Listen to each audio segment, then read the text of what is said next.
Swayam Prabha. Digital India. Educated India.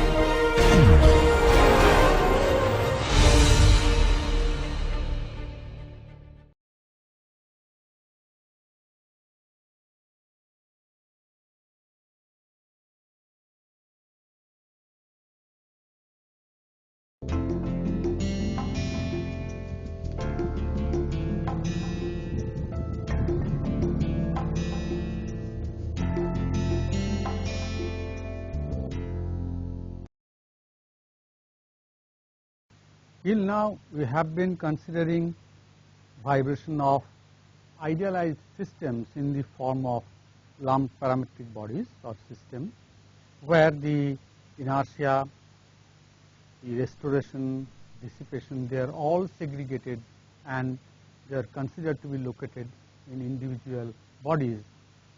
However, in real life, the bodies are all continuous elastic bodies. And I think lastly, what we would like to do to develop or to discuss something about the vibration of such continuous systems or elastic bodies. The first thing we have to keep in mind when we discuss the vibration of continuous systems or elastic bodies, that such bodies constitute infinite number of material points or particles, and the complete description of the configuration of the elastic body under consideration at any instant of time will require infinite number of coordinates. And therefore, we may also say that such systems, continuous systems or elastic bodies, possess infinite degrees of freedom.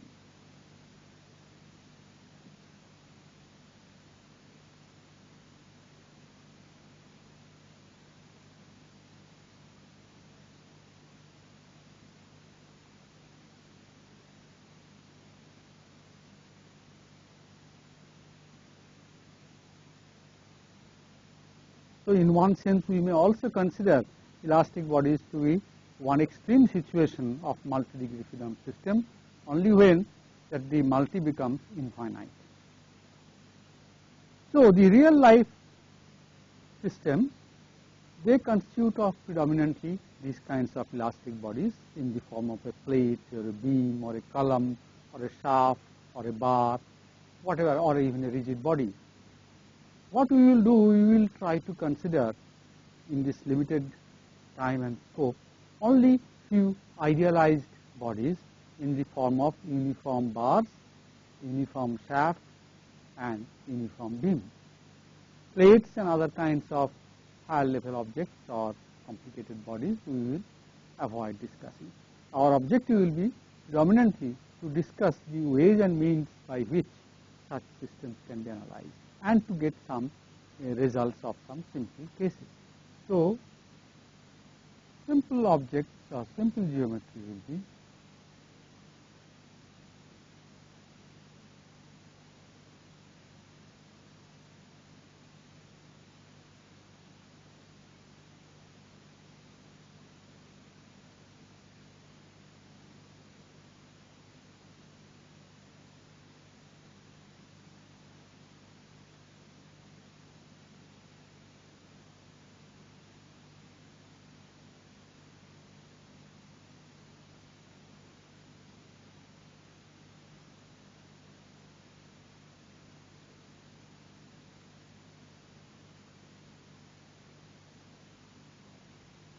Now, what do you mean by this? What do you mean by a bar object like this of any cross section? Cross section can be anything, only thing it has to be uniform and the body has to be prismatic, that means it remains uniform everywhere. So, if we consider a particular plane here, this plane will oscillate like this,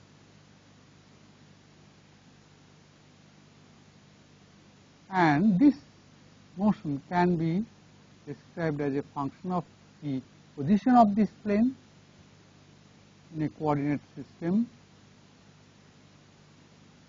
that means this distance is x, and time, because position of the plane in its longitudinal vibration is continuously changing with time. So, the displacement of the plane from its equilibrium position, which is shown in this line, will be a function of x, that is where this plane is located and at what time or what instant you are considering. Say for example, this may be the plane here may have a vibration which is somewhat different. Maybe it vibrates with this magnitude. So, when we plot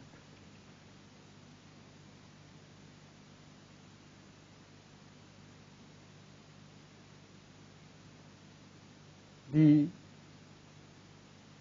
amount of deformation or magnitude of deformation, so you will find it may be a function of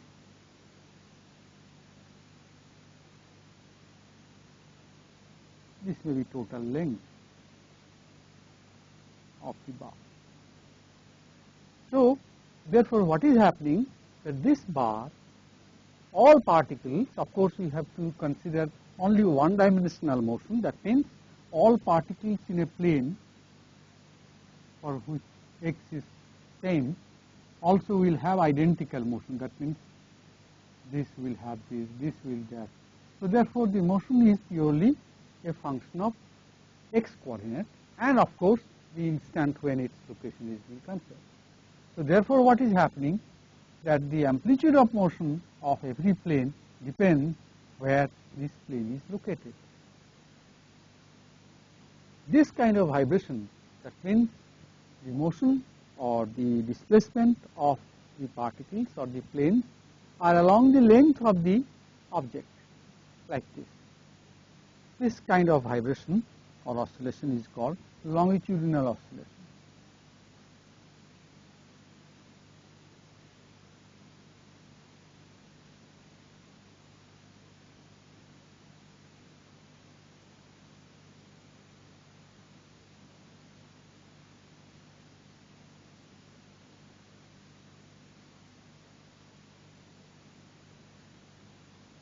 So, this is the kind of motion we will have in case of longitudinal oscillation of a bar, uniform prismatic bar. Next possibility is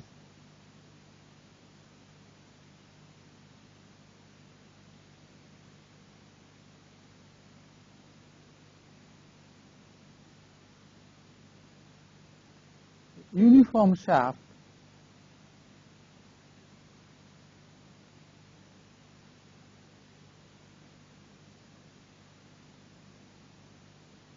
and so now any plane here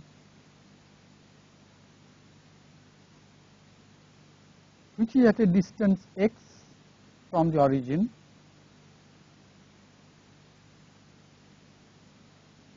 here each particle motion will not be in this direction, but in a direction, that means which this plane, circular plane, will only rotate about its center, which is here. And this kind of motion, it will be purely angular motion about its equilibrium position, and we may consider this to be theta, which will be again a function of x and instant when we are considering. So, here the whole thing is moving in a direction which is perpendicular to this longitudinal axis, and that is called torsional motion or angular rotation. And here also you will find that the amplitude of torsional oscillation of each plane depends on the location where it is located, and amplitude will be a function of that. And actual value of theta at any instant will also depend on t. This kind of motion is called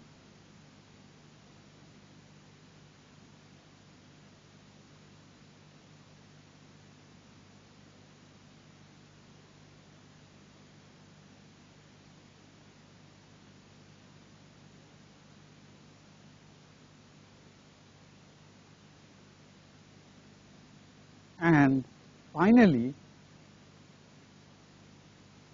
if we have a body like this,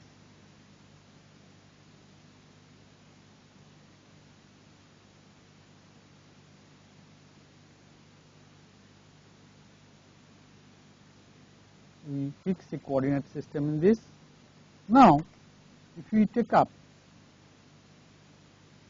an element in this or a plane in this, then each particle here, all the particles oscillate in a direction which is perpendicular to this in the transverse direction.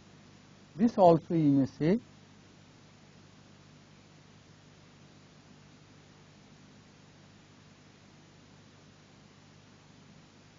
we may get confused with velocity. Let us use some other term, displacement. Again, let us consider. So again, now you see here the motion was along this x longitudinal direction. Here it is perpendicular to that in the transverse direction, and this particular mode of the system is considered to be beam mode, when the load etc. all the movements are in the lateral transverse direction.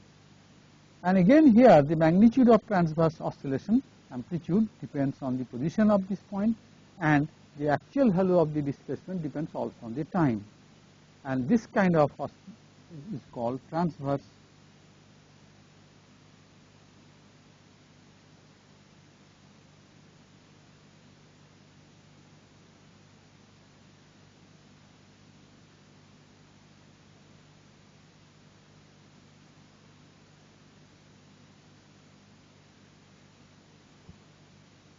So these are the three types of vibrations which we will discuss, and what we will discuss here will be always a free vibration.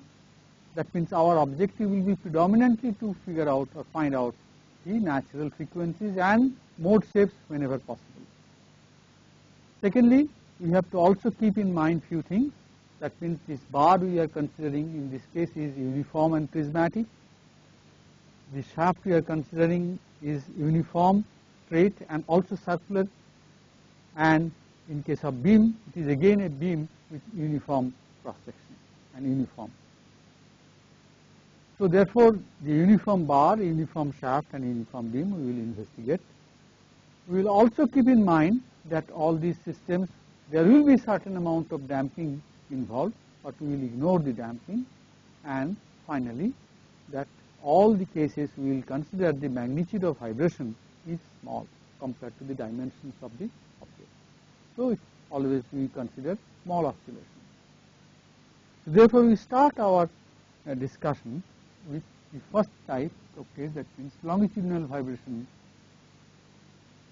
of a bar.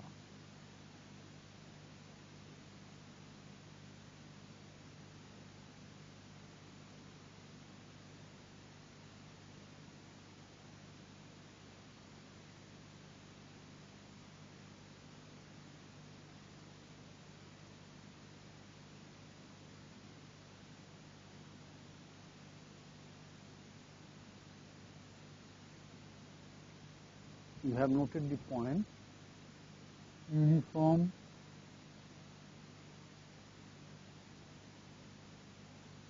small oscillation,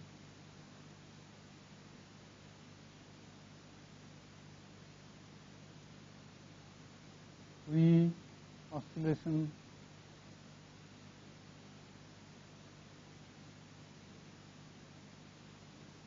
and undamped.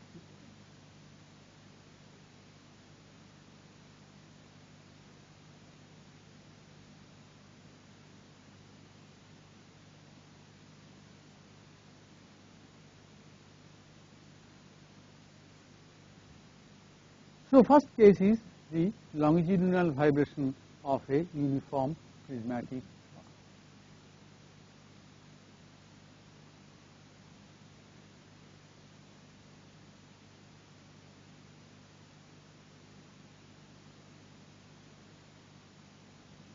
This is our uniform prismatic bar. Whatever may be the cross section, it is uniform. And we now fix up a coordinate system attached to the body with one end as the origin. Then we consider what we do. The technique of solving these kinds of problems will be, we identify an element at any location, general location at x, and find out what will be the dynamics of the element which is valid at any instant at any location. Once we find out the generalized equation of motion of a generalized element of the body, that represents the motion characteristics of the whole system. So, we identify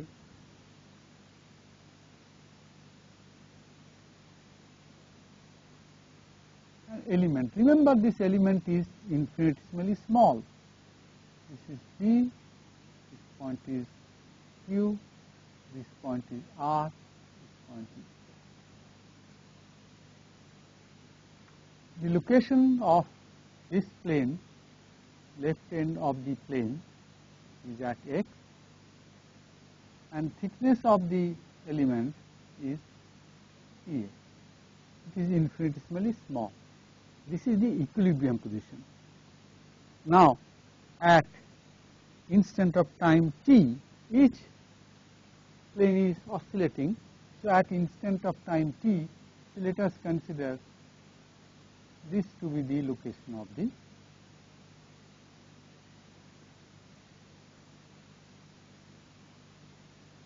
and similarly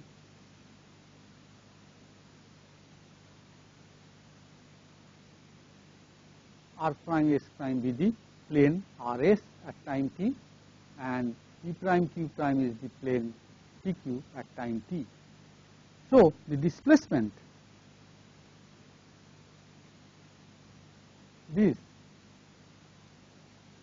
is u at x at time t. So, displacement of the other plane will be what? It will be u into x t plus. Now, if the displacement u is a function of x, then displacement at x plus dx will be what? It will be displacement at x. Suppose here we are finding the displacement here and displacement here, which is dx.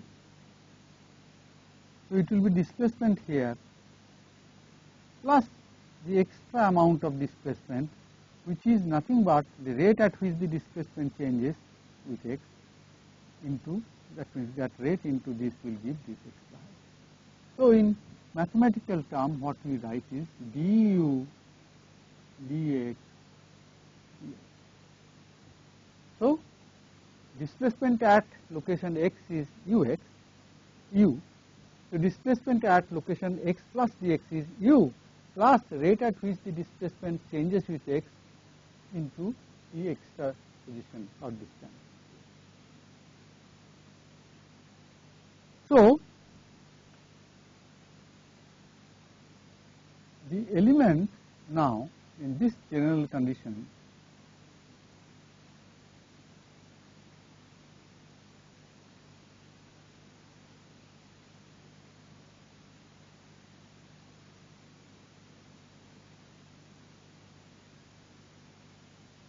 this is the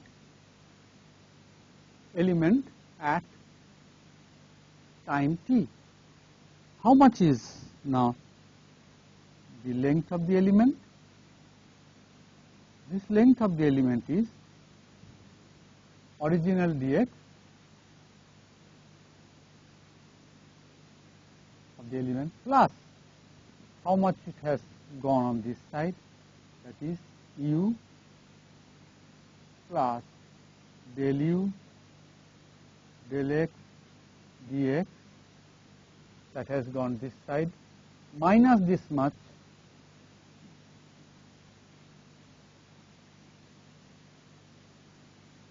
so that is equal to original length of the element x plus del u del x into.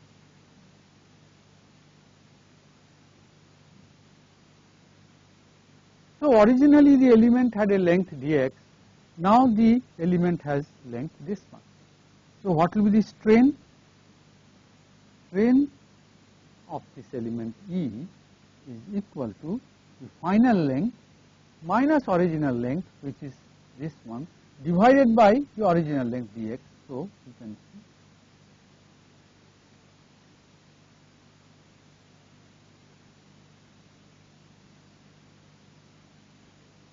so strain in the element at instant of time t is given by this quantity. We now know that obviously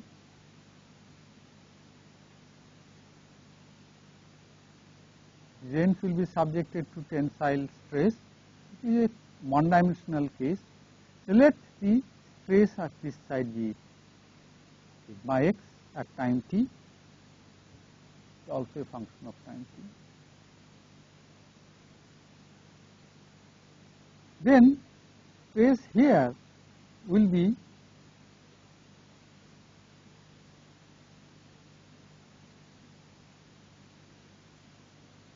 whatever stress is acting on this side plus the rate at which the stress is changing with location.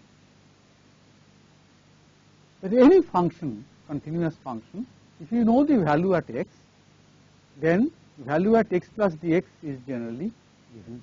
It is generally suitable. We have done it for displacement. We can do it for stress. We can do it for anything: temperature, velocity, axis, everything.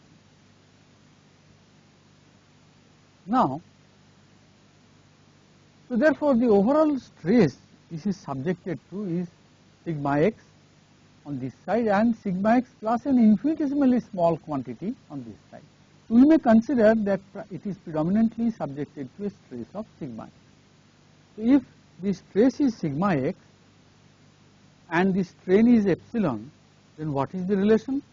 We know that stress by strain is equal to E. So this will give us that sigma will be equal to E into del U del x.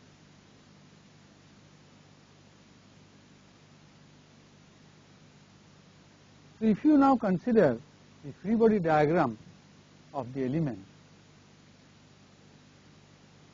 at any instant of time,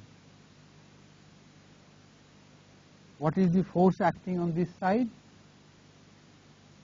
Cross-sectional area A into sigma, and total force in this side is cross-sectional area A into sigma plus del sigma del x dx.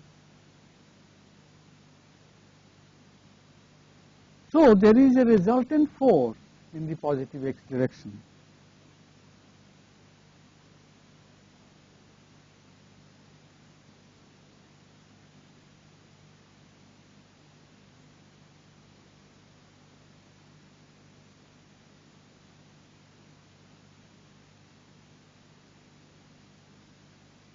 That is equal to force in this direction minus force in the opposite direction. So what it remains is A into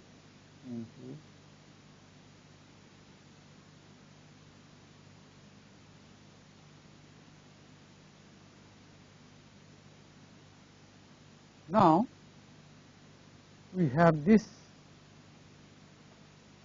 relation here. We have now expressed stress in terms of displacement quantities and material properties. So if you substitute it here, so this is equal to A into E into B2U del x square using this relation, substituting sigma here. Now this is the resultant force acting on the element. What is the now motion characteristics or kinematics of the element? If you see, this end of the element is having an instantaneous position u. What will be the instantaneous velocity of this end? It will be del u del t.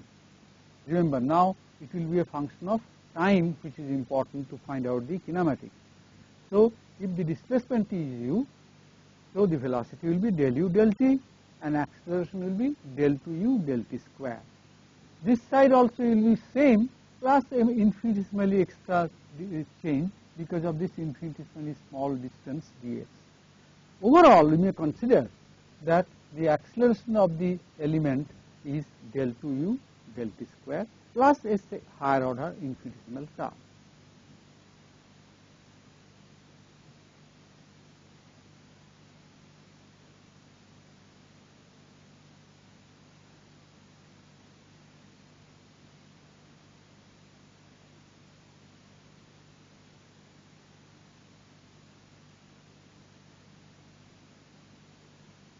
That infinitesimal term we ignore because it is higher order.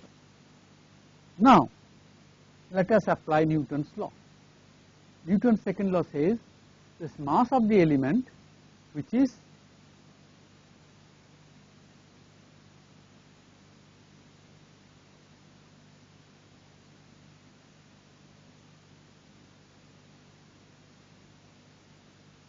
volume of the element, that is cross sectional area A into length.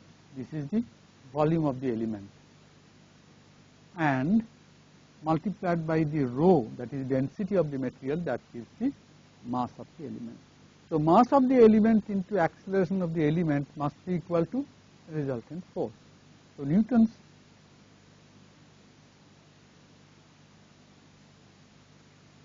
second law, when applied to this, what you get? We get mass of the element A rho into dx into acceleration of the element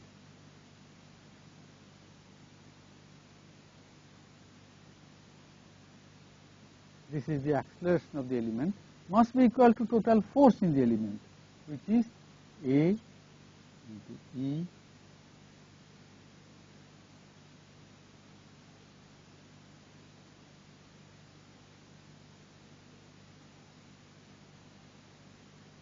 So, finally, what we get, or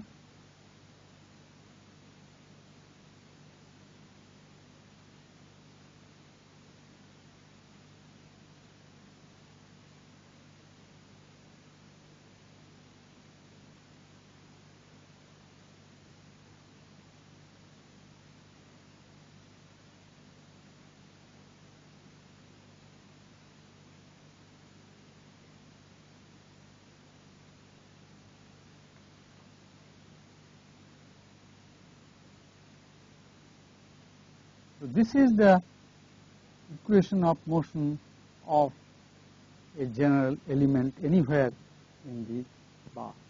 So, therefore, since this is valid for the whole beam, so this is the equation of motion of the bar. Now, of course, we have to see how do we consider the solution of this. This is known as the wave equation.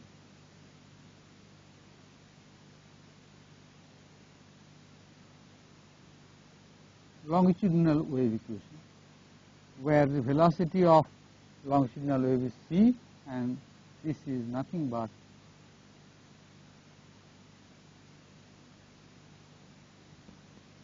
so it is in the standard wave equation form, del 2u del t square is equal to c square into del 2u del x. Next, we consider the vibration of the longitudinal vibration of the part. So, now let us consider longitudinal vibration, but as I mentioned that we are considering free vibration, and also we have to keep in mind we are considering natural mode oscillation, because our objective is to find out the natural frequency. So, for a natural mode oscillation, all the particles must move or oscillate with the same frequency omega, as we have done in case of multi-degree freedom system.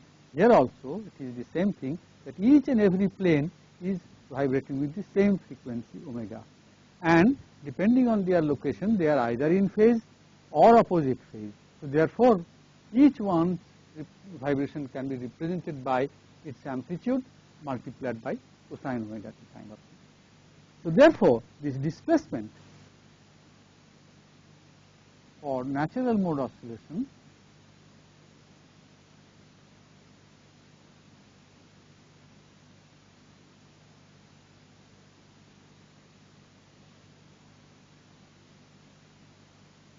with a frequency omega.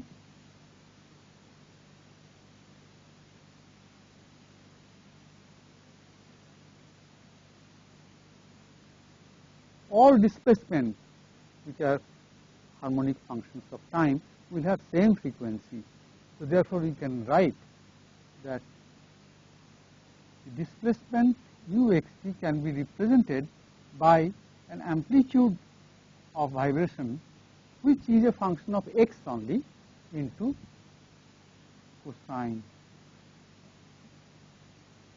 which means that the amplitude of motion is dependent on x, which is a function of x only, and since it remains same, it does not change with time. So only thing what is changing with time is which is represented by the harmonic function of time, but the amplitude does not change. That means what we are doing, we are representing the displacement function which is dependent on position and time as a product of two functions, which one of them is a function of x only, other one is a function of time only. With this understanding, which is valid everywhere for multi-degree freedom system, so it will be exactly valid in case of infinite degree freedom system also. Now if we substitute this in the equation,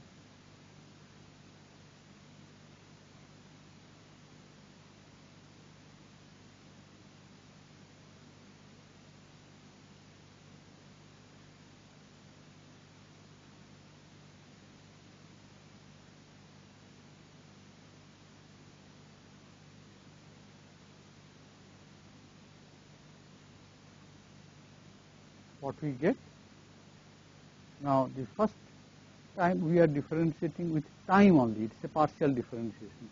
So x remains outside minus, and second derivative of this becomes omega square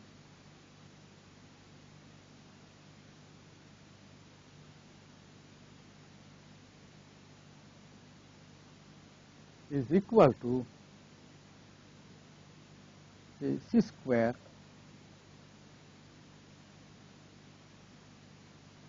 and this that is also partial differentiation, but with x.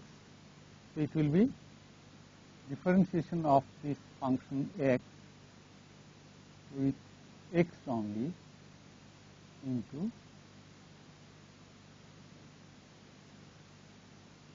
now since it is a function of x only, differentiation with respect to x need not be partial. Or we write this equation in this form.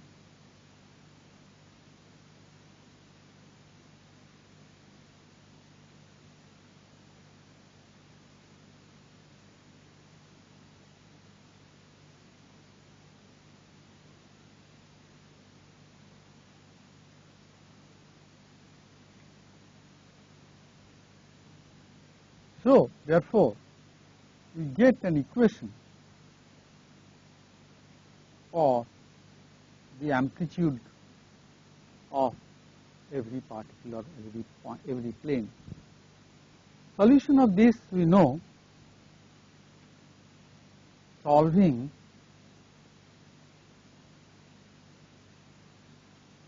what we know, we did not do it again. We know that xx will be equal to q1 cosine omega by c x plus c2 sine omega by. This is the general solution of the second order equation. We have already solved it number of times, so we know it. Now here this c1 and c2, these two unknown quantities, and omega, we will see, depend on the boundary condition. So for finding out these quantities, we have to next take up each and every different case. Therefore, let us consider the boundary conditions. Now boundary conditions can be of this type. Say if the boundary is fixed,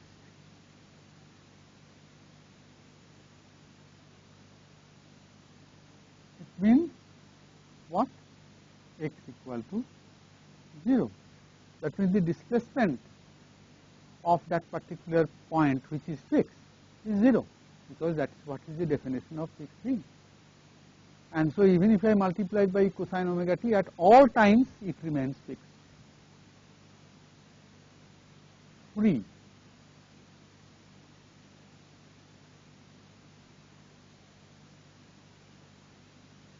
What is the meaning of free? Free means there is no force acting on it. If there is no force acting on it, means no stress is acting on it. That means sigma is 0. If sigma is 0, then it means del u del x is 0. And del u del x is 0 at all times, and if we use u as a function product of capital X into cosine omega t, it will be del dx, dx is 0.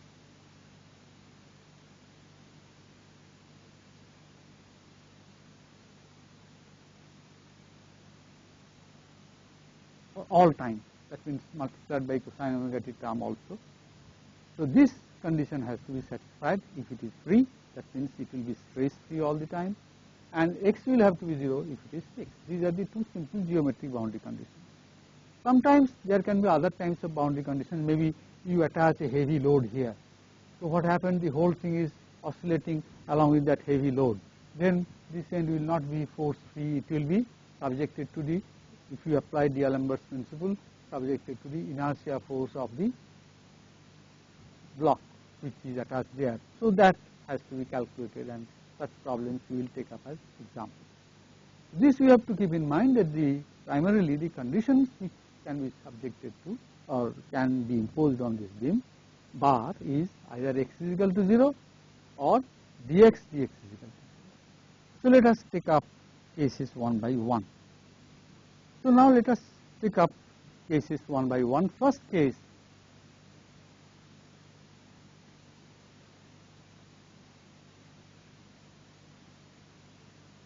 a free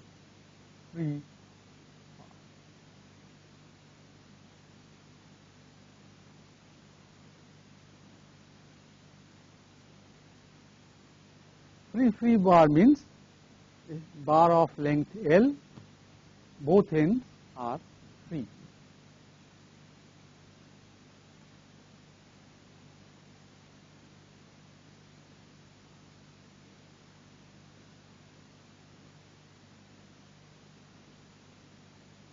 The material property tells its modulus of elasticity is E and density is rho. So solve the longitudinal vibration problem and find out the natural frequency. Remember this all the time, that for any free vibration problem, it is the natural frequency which can be uniquely determined, but the amplitudes cannot be determined. It depends on the initial condition, how you start. And our objective is primarily to find out this. Now, so therefore, if we take, you know that vibration will be given by u x t is nothing but a function of x into cosine omega t for natural mode oscillation. And for x we have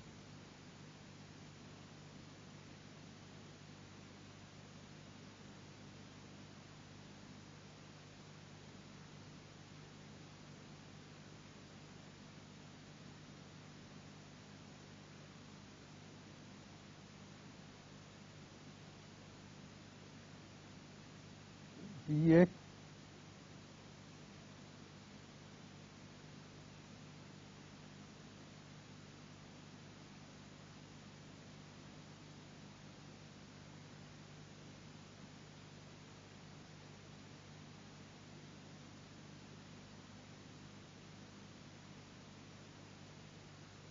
where P is equal to square root of E by rho, which you know, those who have to remember from physics, that for this longitudinal wave equation, this C is the velocity of propagation of any wave.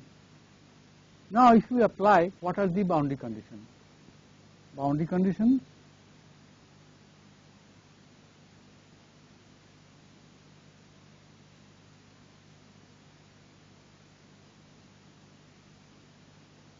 at,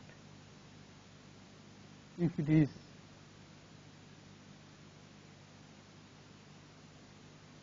at x equal to 0, we know it is free, that is dx equal to 0, at x equal to L again dx.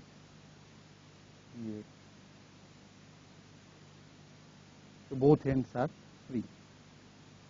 Now if you apply x equal to 0, dx is equal to minus omega by c c1, and this is 0, and that is 0 means c1 is 0. It has to be, because dx at x equal to 0 is omega by c into c1. Omega is not 0, c cannot be 0, so capital C1 has to be. For the second boundary condition, if you apply, what you find, omega by c c2 sine omega L by c equal to. That is the second boundary condition, that x is equal to L. Now, C2 cannot be 0. If both C1 and C2 are 0, then there is no vibration, frankly speaking. X is equal to 0. If x is equal to 0, there is no vibration. So that is not a solution. Omega is not 0, C is not 0. So the only possibility for which a vibration may exist, but these conditions are satisfied, is sine omega L by C is 0. So that tells us that sine omega L by C has to be, or that tells us that omega by L by C has to be integer multiple of pi, I equal to 1, 2, 3 up to 3. So therefore, we find out that this will be possible to satisfy the equation, etc., if and only if the natural frequencies are according to I, pi, E by L.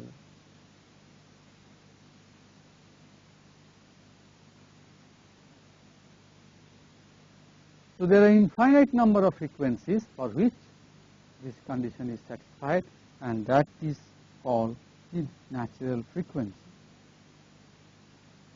So these are the natural frequencies. C, of course, is nothing but square root of E by rho. So you can write separately the natural frequency of the ith mode is equal to I pi by L square root of E by. And there are infinite number of natural frequencies because it has infinite number of degrees of freedom. But the first natural frequency is pi by L into square root of E by rho. The mode, if you want to find out, mode means x. This is the mode shape. So mode shape, if you want to find out, first mode as a function of x will be, mode is nothing but the pattern of deformation that we have seen. In case of finite lump bodies, it used to be a ratio between the finite amplitude, but for an elastic body, it will be the continuous function x as a function of x. So this will be C2 sine omega by C. Now omega by C is I pi into x by. So it will be the ith mode.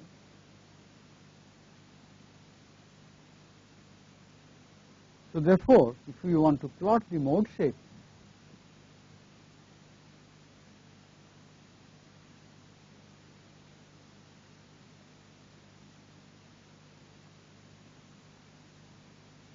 now remember the displacement is not in that direction. It is only I am graphically plotting displacement also in this direction of x. So one has to be careful of not being confused that the actual displacement in this direction. No. But the first mode says it will be sin pi x by L. Oh,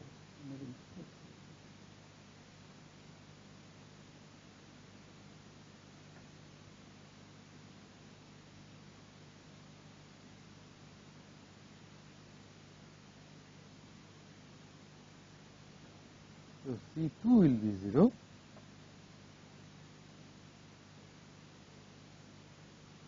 And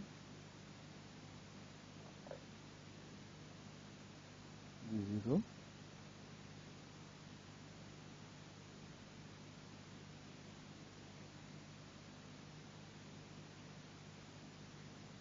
and the mode shape will be C1, C2 is 0, so it will be simply C1 cosine I pi x.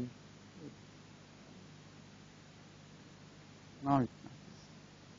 So we start from here. This will be first mode. Second mode will be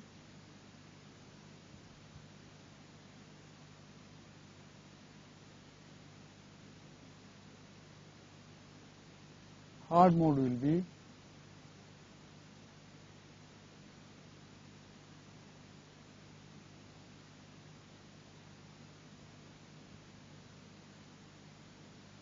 so therefore we find that the first, second, third mode in all the cases the boundary conditions have to be satisfied and it is given by this function. But as you will see later that mode shape cannot be found out analytically in most of the cases of elastic body vibration. We will see that at a later. If the object or the beam or bar is fixed at one end and free at the other end, then what will be the case? That is the second example. Case 2,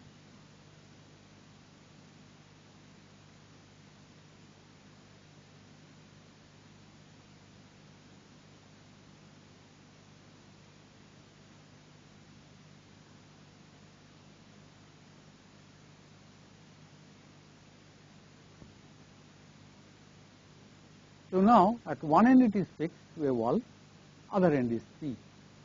So boundary conditions will be at x equal to 0, x will be equal to 0, at x equal to L,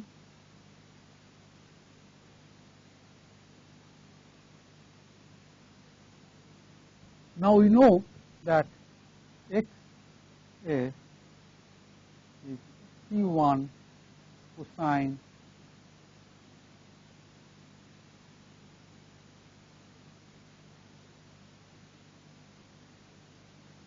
and we already know this. We should not make the same mistake.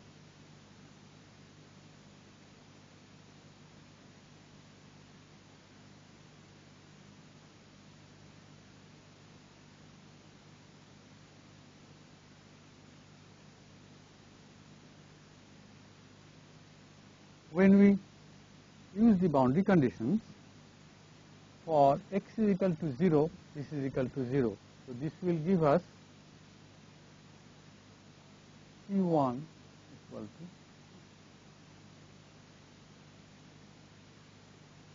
now for x is equal to L we have to use this. That means this is 0 when you substitute x is equal to L. Now C1 is already 0, so therefore it is only this part which is left. So this will give us omega by C C2 cosine omega by CL. Now the same logic, we cannot have C2 equal to 0, then there is no vibration. Omega cannot be 0, C cannot be 0. Only possible situation which is permitted is cosine omega L by C. And we can say that omega I will be in this case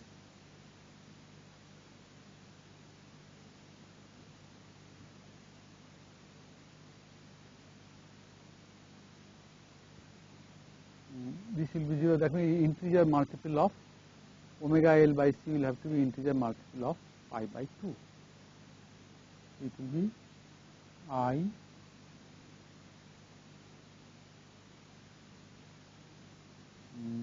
2I minus 1 by 2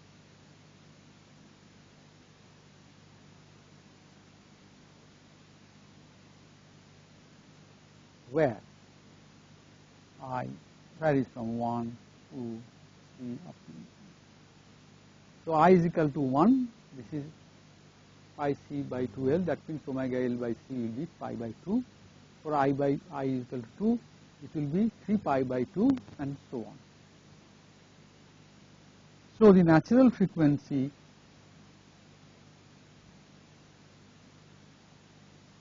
of the ith mode with one end fixed and one other end free is given by 2I minus 1 by 2 into pi by L square root of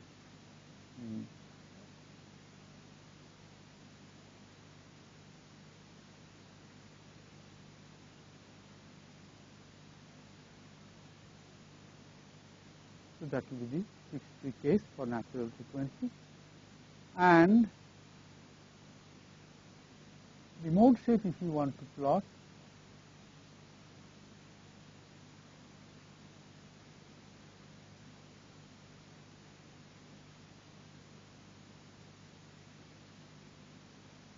the mode shape will be given by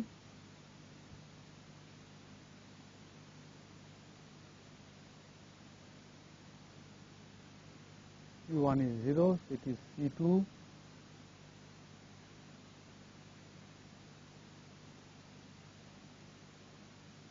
sine omega by C is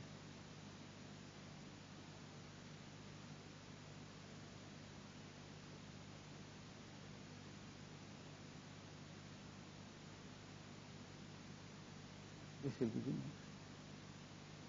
So x is equal to 0, it will be always 0, and x is equal to L, it will be again quantity which is integer multiple of pi by 2, that means it will be either plus 1 or minus 1. So the first mode will be something like this. Second mode will be something like this. Third mode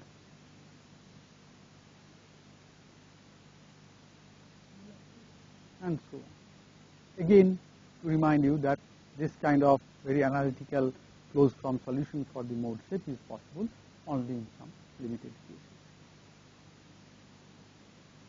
So I think we can see and we can find out the natural frequencies in the other types of boundary conditions. That means we can make both ends fixed.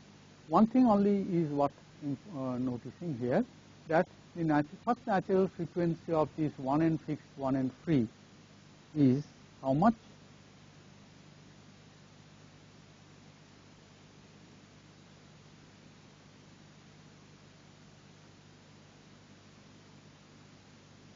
Is fixed free,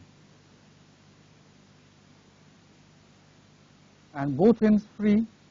The first natural frequency was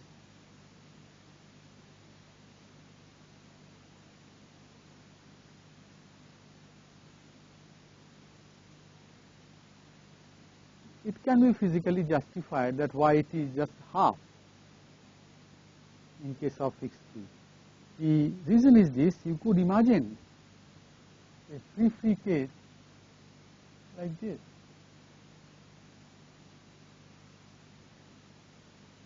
If you take a free beam, now remember that if we take a uniform beam of length 2L, its natural frequency will be same. Why? Because the midpoint of this, if it is a free vibration, midpoint which is representing the center of mass of the beam, that cannot shift position. So therefore, it is obvious that for free oscillation, the midpoint of the uniform bar will remain fixed. So therefore, whether you fix it like this or you make a bar of length 2L and allow it to vibrate freely, this point will remain fixed. So the motion of this half and this, they are same. So therefore, the natural frequency of this is nothing but the natural frequency first mode of a bar of length 2L, and so therefore you can see it is just half. So that is the physical justification. So we will take up other types of simple bodies like shaft in the next presentation.